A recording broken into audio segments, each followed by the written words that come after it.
to summarize what we have developed up to now, what we have understood up to now, is let's go back to the example of hate.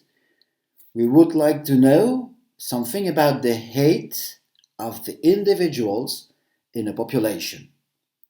The hate of a population, the hate of an individual in a population, that is a probabilistic problem that is modeled with a random variable x, and this random variable x as a distribution f theta theta being a parameter which is unknown. We would like to know information about this theta. Theta is, for example, a mean of the random variable x. For example, f theta could be a normal distribution. The hate in the population, we could assume that it is distributed according to a normal distribution with a mean mu and a variance sigma squared. In this case, theta would be the vector of parameters mu and sigma square, and sigma square in some situation, very simple situation, we could assume that it is known. It will be unknown later, but for simplicity now and to understand the context and the framework, we can consider that this sigma square is known, and estimating theta in this case would amount to estimate the mean of x. Mu equals the mean of x. And to get such estimator of this theta, of this mean, in this case, the only solution that we have is to construct the n replicates, n IID replicates of x. We do the same experience as the one we do with x. We pick up x1, pick up x2, pick up xn, and we make that this process is made in an IID way. That means that we produce n IID replicates of x inside this sample x1, xn. Then, with this property for our sample, we should be able to know, to understand things about the distribution of xn bar. That's what we are going to see after, how to compute, how to know the distribution of xn bar. But first, let's see that we have very simple calculations and that we have at disposal these calculations to understand, to know what are some basic quantities related to this distribution of x. For example, the mean of xn bar. The mean of xn bar, the mean of 1 and n sum I equals 1 to n of xi. The mean of a sum is a sum of mean. 1 and n, it goes outside of the mean. This is a sum of, that corresponds to a sum of means of xi. And the mean of xi is the same for every xi because all the xi's have the same distribution. They have the same distribution, id, thus they have the same mean. There's the mean of xi, this is always mu. Therefore, 1 and n sum I equals 1 to n of mu, this is exactly mu, and this is the mean of xn bar, this is x mu. We can also compute the variance of xn bar. This is an exercise. Do it as an exercise. What is the variance of xn bar? The variance of 1 and n sum I equals 1 to n of xi, yes. 1 and n, it goes out of the variance, that becomes 1 and n square, and we have the variance of a sum. The variance of a sum that introduces covariances between xi and xj for I different from j. These covariants, you have this property of independency between xi and xj, I in IID, that means covariants are 0, and so on. And then if you make the exercise, you will see that the variance of xn bar, in this case, this is sigma squared divided by n. Thus here we already have two interesting information about the distribution of xn bar, its mean, mu, and its variance, sigma squared divided by n. Now, with these tools, we should be able to better understand what is the distribution of xn bar. And to know this distribution of xn bar, let's take simple cases. Let's take very simple cases at the beginning. We're going to assume that x1, xn are IID, obviously, but you are going to add this assumption. Each xi as a distribution is a normal distribution with mean mu and variance sigma square. This is something we assumed before. We already say, for example, the mean of x. This is, for example, we say the distribution of x can be a normal distribution with mean mu and variance sigma square. This is an assumption that we can do. Reasonably, we could say that the height is normally distributed in the population. And we also assume that sigma square is known. That this is a very, this is a constraint which is not necessarily true in practice. Therefore, this is more to explain the methodology, but just after we are going to assume that sigma square is not known. With that, what can we say?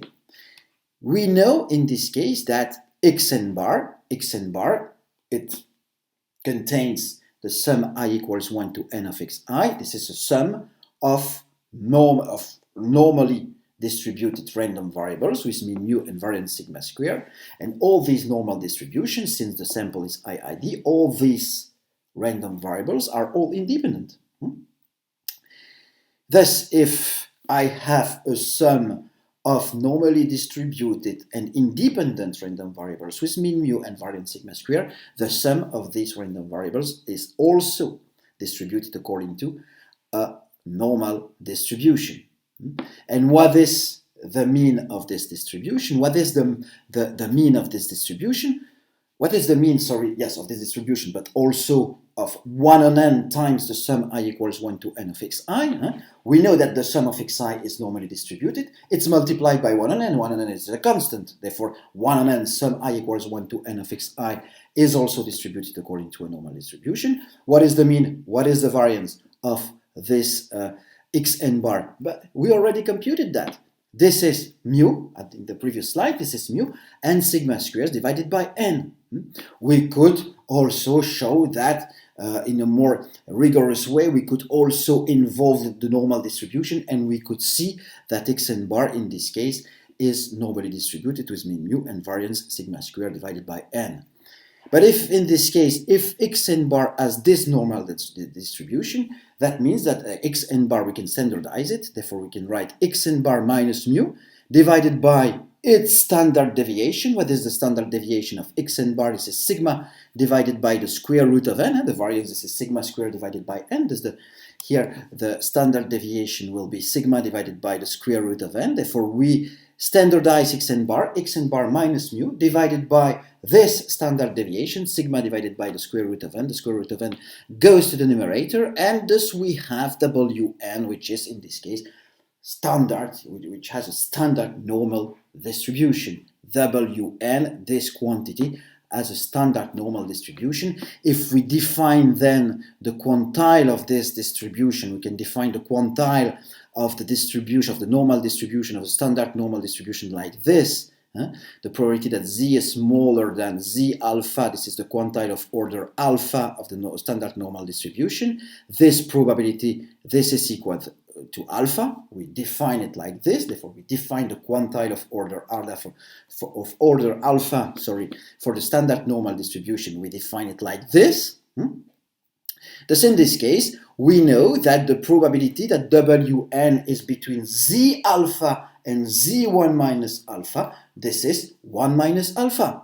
The probability that Wn is between z alpha divided by 2 and z1 minus alpha divided by 2, this is 1 minus alpha. Indeed, if we have the probability that Wn is between z alpha divided by 2 and z1 minus alpha divided by 2, this is equal to the probability that z is smaller than that Wn is smaller than z index 1 minus alpha divided by 2, which is 1 minus alpha divided by 2, minus the probability that Wn is smaller than z alpha divided by 2, which is alpha divided by 2. Therefore, 1 minus alpha divided by 2 minus alpha divided by 2, this is 1 minus alpha.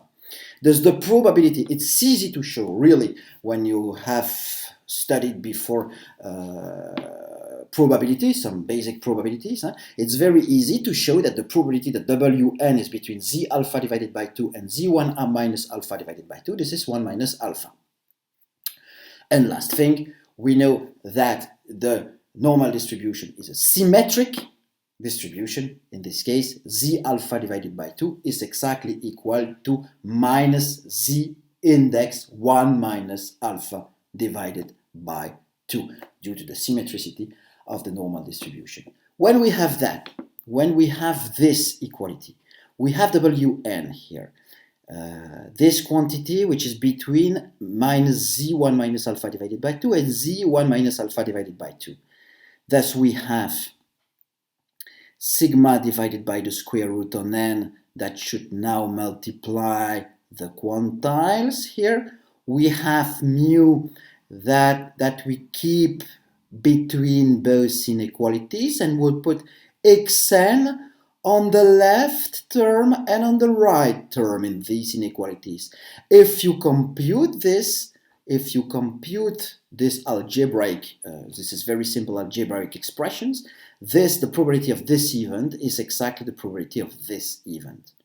Thus we have the probability that mu is between these two quantities equals 1 minus alpha. And this is the first confidence interval that we see. Here we have mu, which is between these two quantities with a probability equals 1 minus alpha. In this case, if we choose alpha small, typically alpha is 5%, 1%, sometimes 10%, but most of the time 1 or 5%. In this case, if we take 5%, for example, alpha in this case is 0.05, we have the probability that these two quantities that are statistics, they depend directly on the data, the probability that mu is between, that these two statistics cover mu, that mu is between these two statistics, the probability of this interval, I would say the probability that these two statistics cover mu is 1 minus alpha. This is the first confidence interval that we observe. Obviously, for a different sample, you will have a different confidence interval. But you will, you will have the same formula. You will have the same formula with xn bar. That will always be the same formula for this confidence interval. But if you look at the observed values of xn bar here, according to the sample, you will have other values of xi. You will have lowercase letters, you will have small xi's, and for different samples, you will have different xi's, and thus you will have different observed quantities. You will have different observed confidence intervals for this confidence interval for the mean. You will have, according to the sample, you have a different confidence interval, but a different observed, I would say, confidence interval. But in average, if you have, for example, 100 different samples, you will have 100 different observed, realized confidence intervals. And in this case, in average, we could say that the probability that they contain the mean, the probability that a confidence interval contains the mean is 1 minus alpha. Therefore, if alpha is 5%, this is, for example, 95%.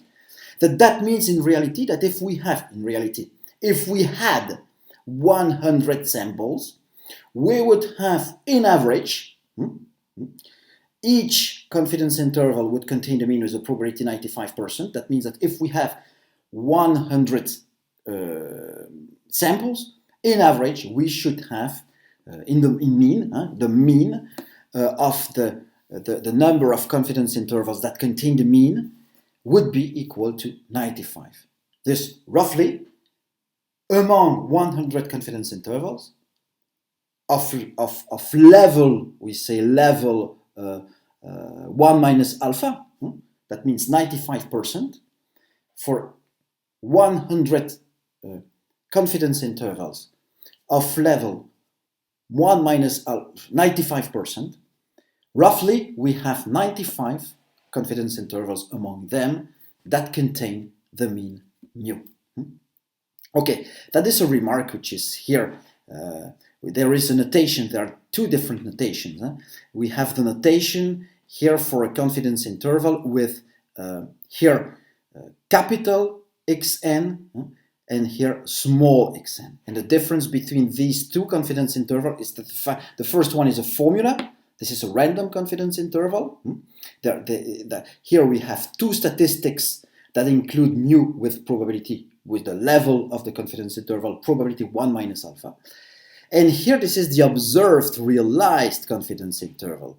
That means that here we replace the formula by the values that we have inside the sample. Xn bar, xi is replaced by lowercase letter xi. This is a value that.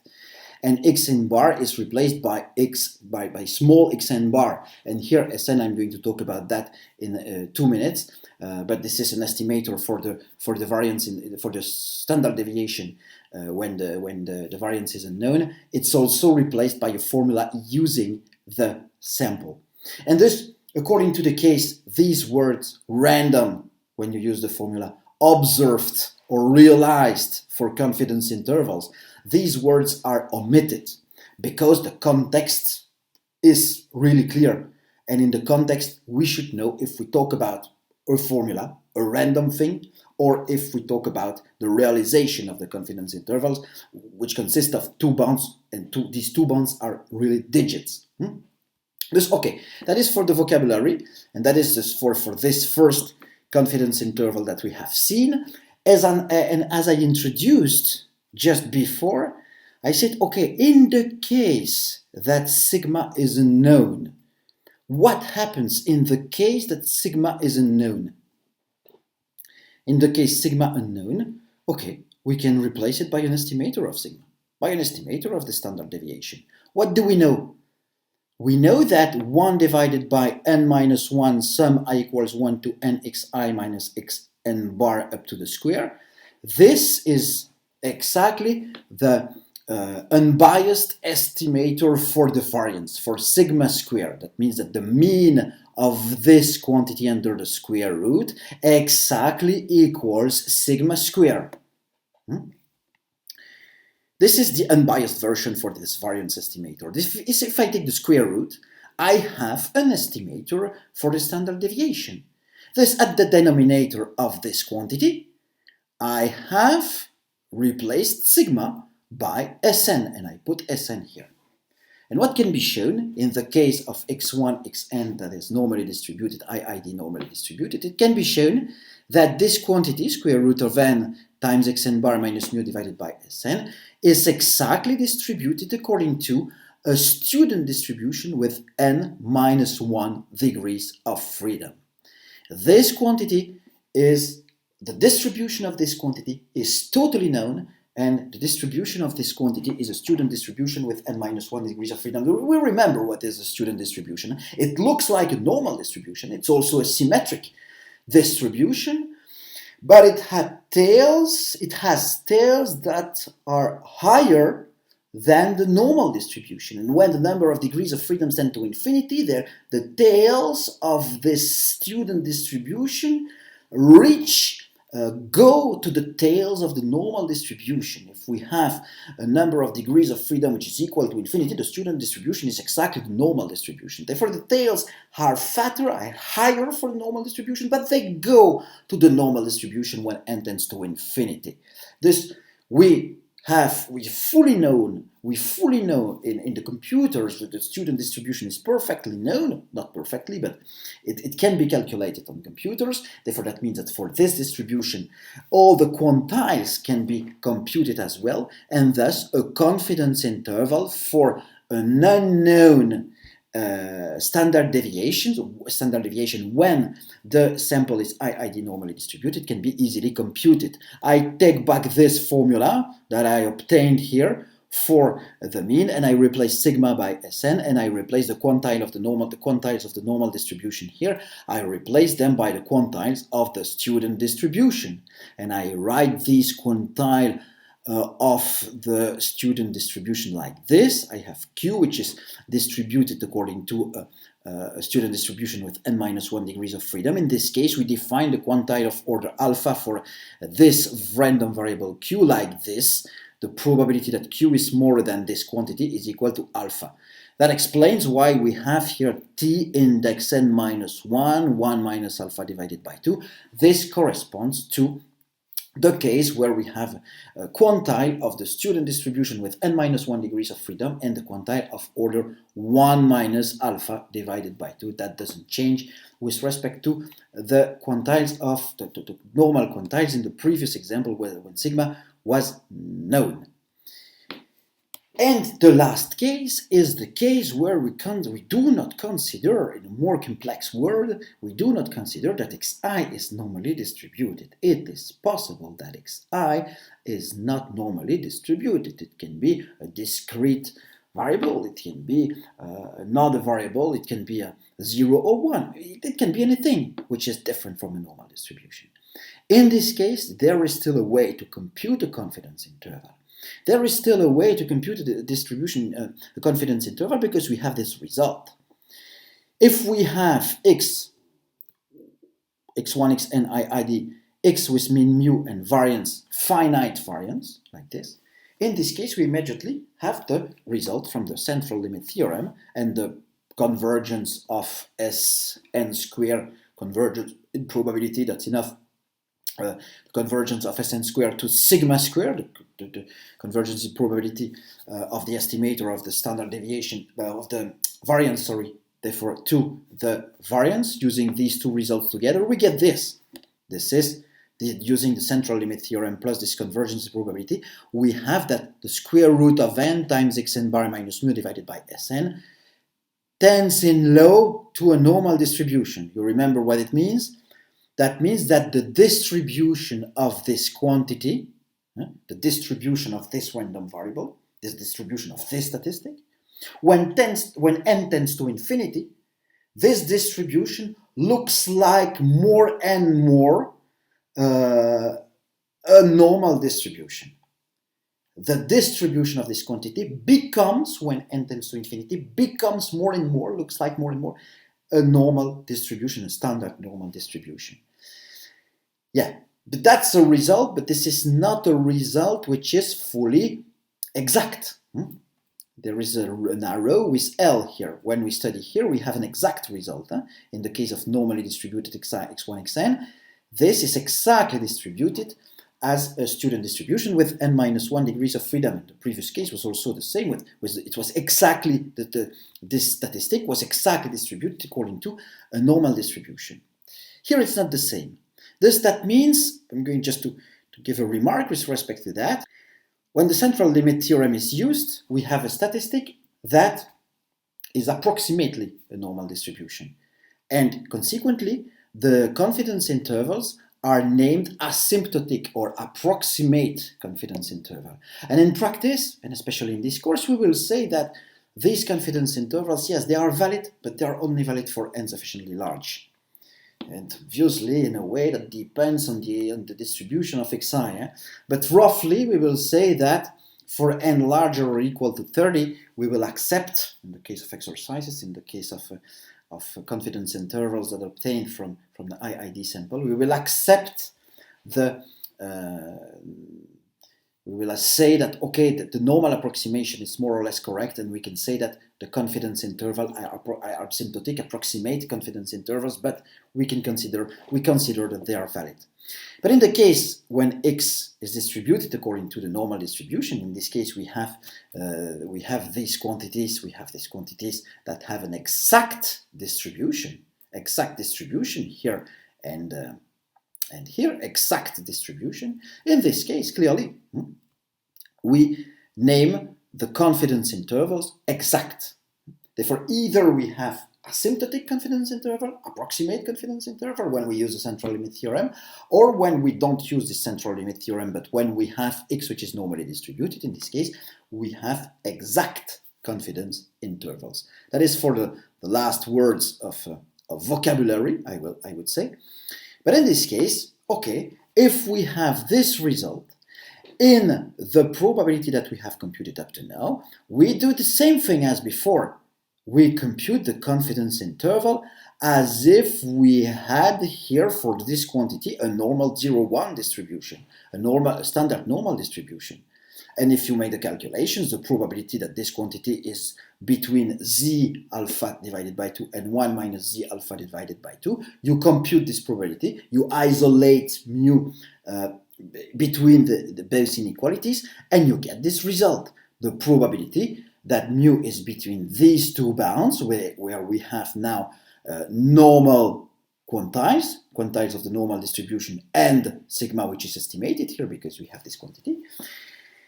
You have here an interval of probability 1 minus alpha, the level of the confidence interval, but not exactly, because it's based on the normal distribution. The approximation here comes to an approximation here, and the probability of this confidence interval is not exactly 1 minus alpha, but approximately 1 minus alpha. Again, some small remarks about vocabulary. The pivotal root.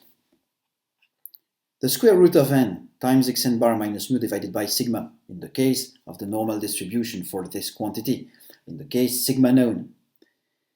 The quantity here, or the quantity here, we fully know according to the case.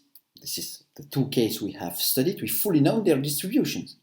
Either it's normal or approximately normal in the case of xi, x1, xn, which is not normal. It's normal, asymptotically normal, or student. We fully know, the distribution of these two quantities. And these two quantities also involve the parameter of interest. We want to compute confidence interval. We want to have bounds that cover mu, but mu is the parameter of interest. Thus we have quantities that have distribution with known or asymptotically known, but asymptotically fully known, or fully known according to the case. We have quantities that depend on the parameter of interest. When we have this kind of quantities, these statistics are named pivotal roots. Pivotal roots. Pivotal roots are the quantities that are at the basis of the construction of confidence intervals. Thus, when we talk about pivotal root, we can provide an exercise and say, okay, imagine here that we have a chi-squared distribution. It's true. Huh? It's true when I have a sample x1, xn, id and normally distributed. It's possible to show that n minus 1 times Sn squared, that means the estimator of the variance, divided by the variance itself, is distributed according to a chi-squared distribution with n minus 1 degrees of freedom. We remember what is a chi-squared distribution. This is a distribution that has that corresponds to positive values, a chi-squared distribution that corresponds to a sum of independent, normally distributed random variables with mean 0 and variance 1. This for a chi-squared distribution, this is a chi-squared distribution, a variable, which is distributed according to a chi-squared distribution. It can be rewritten, if the chi-squared distribution has n degrees of freedom, it can be rewritten as a sum of random variables, independent random variables, that all have mean 0 and variance 1. And the number of terms in this sum, this is n for a chi-squared distribution with n degrees of freedom. This here, that corresponds to a sum of n minus 1 independent random variables, normal random variables, with mean 0 and variance 1. Thus the mean of a chi-squared distribution, this is the number of degrees of freedom. Thus the mean of this, since it is distributed according to a chi-squared distribution with n minus 1 degrees of freedom, the mean of this is n minus 1. And when the number of degrees of freedom increases, you have the chi-square distribution which moves to the right with more positive values, and you have a distribution which becomes more and more symmetric. And for n large, it looks like a normal distribution as well, but with mean different from 0, with mean equals n minus 1. In this case, we could study that, and we could say, okay, with this case, this is an exercise. Try to compute a confidence interval for sigma square, for another parameter than the mean, for another theta. It's possible to do it. Another remark about the symmetricity of confidence intervals. Up to now, we have seen symmetric confidence intervals. That means confidence intervals that have a length equals to 2 multiplied by a quantile, either from the normal or the student distribution, times sigma or Sn, the estimate of the standard deviation, divided by the square root of n. And this length is around xn bar, and xn bar is at the center of the confidence interval. That means that this confidence interval is symmetric. But we could have asymmetric confidence intervals. We can calculate it. It is an application as well. Let's take this confidence interval. It comes from a random confidence interval where I have xn bar minus this quantity plus this quantity for a mu which is behind these two quantities with a probability 1 minus alpha. Sn should be replaced by the capital letter for Sn. And if you compute this probability, you will see that, okay, you can reconstruct the pivotal root. You can reconstruct the pivotal root xn bar minus mu divided by Sn times the square root of n, and you will have the probability that that is between z index alpha divided by 4 and z index 1 minus 3 alpha divided by 4. And if we consider that we are in the case of let's say in the case of n large, therefore we can use the normal distribution for this quantity, and we can say that the pivotal root is normally distributed, and if we are in this context for n larger than 30, okay, we will find 1 minus 3 times alpha divided by 4 minus alpha divided by 4. That means 1 minus alpha. Therefore, this is a confidence interval that clearly comes from a pivotal root which is between z index alpha divided by 4 and z index 1 minus alpha divided by 4, and it corresponds to a confidence interval in the sense that the probability of this quantity is 1 minus alpha. A confidence interval is defined by its confidence level or its approximate confidence level, which is 1 minus alpha expressed in percentage. 1 minus alpha times 100. The level of a confidence interval, 95%, this is a confidence interval for which you have the probability that the pivotal root contains the mean, which is equal to 1 minus 0.05, 0.95. A confidence interval is defined like this. Most of the time we have confidence intervals that are symmetric. It seems that they are shorter, in fact. But you could also have asymmetric confidence interval, and this is an example of an asymmetric confidence interval. Two other examples of asymmetric confidence intervals. Here also, we could talk about asymmetric confidence interval, but more than that, these two confidence intervals are very long, since their length is infinite. They contain plus infinity and minus infinity here. Here, if we compute the probability that Wn, therefore let's go in the case of an approximate confidence interval, for n large and xi, x1, xn, which is not distributed according to a normal distribution, but that could be applied with the other confidence intervals when x1, xn are normally distributed. Okay, we can apply that in all the situations we have seen. The probability, let's take the probability that W n, I'm talking about the pivotal root, there's the probability that the pivotal root, xn bar minus mu multiplied by the square root of n divided by Sn, the probability that this pivotal root is larger than z alpha, or minus z1 minus alpha. If you develop this probability, the probability of that is 1 minus alpha. Thus it should correspond to a confidence interval of confidence level 1 minus alpha expressed in percentage.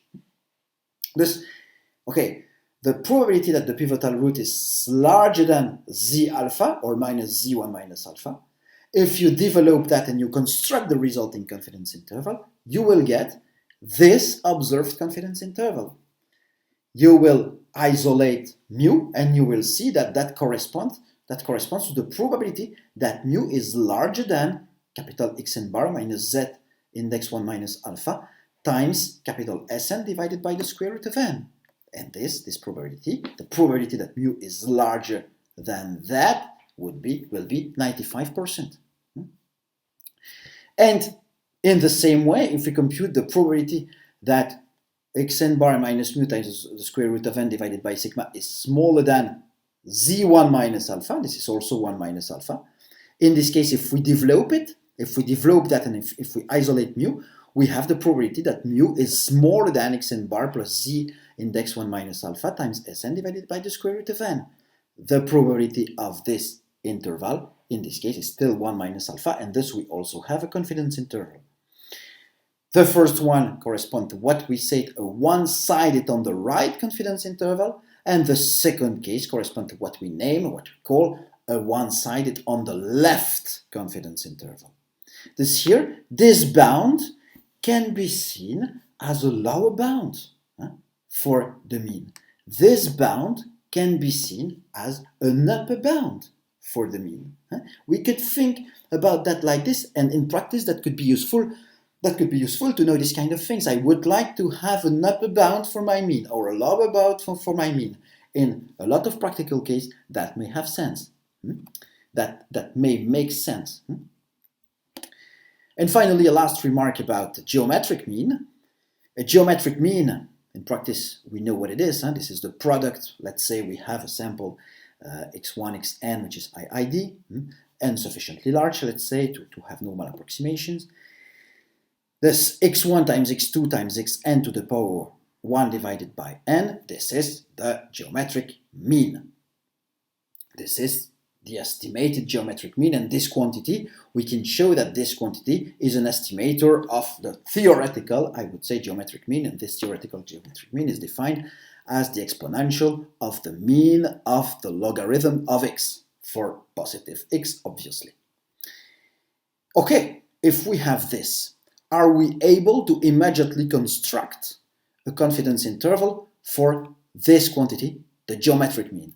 Yes, obviously. First, we can simply apply the logarithmic transformation on every data. Therefore, we have a new sample with the logarithm of x1, logarithm of x2, and of xn. The logarithm doesn't change to the independent and identically distributed properties. This sample is a sample, this is an IID sample. Therefore, that means that we can apply the confidence intervals, the central limit theorems, and so on. And we can construct the pivotal root exactly in the same way as we did for the mean. Therefore, we have a mean of logarithmic transformation of xi minus the mean of ln of x divided by the standard deviation of these data ln of x multiplied by the square root of n. This tends in distribution. The distribution of this tends to a normal distribution, and from this we can compute a confidence interval. Thus we have a confidence interval for the mean of ln of x. Thus to have then a confidence interval for the geometric mean, we only have to apply the exponential transformation to the bound. If we have the probability that the mean of ln of x is between two quantities is 1 minus alpha, if we apply the exponential transformation to the mean of ln of x and to those bounds of my confidence intervals for the mean of ln of x. That doesn't change, obviously, the probability. This is an increase in transformation. That doesn't change the probability. That doesn't change the probability, and it stays, the probability stays 1 minus alpha. I had the probability that the mean of ln x between the two bounds is 1 minus alpha. Now I apply the exponential. That doesn't change anything. The probability that the exponential of the mean of ln x is between two bounds is still 1 minus alpha. Thus, in this case, we have a confidence interval for the geometric mean. This is the exponential of the bounds of the confidence interval for the mean of the logarithm of x. And we just have, in a very straightforward way, a confidence interval for the geometric mean.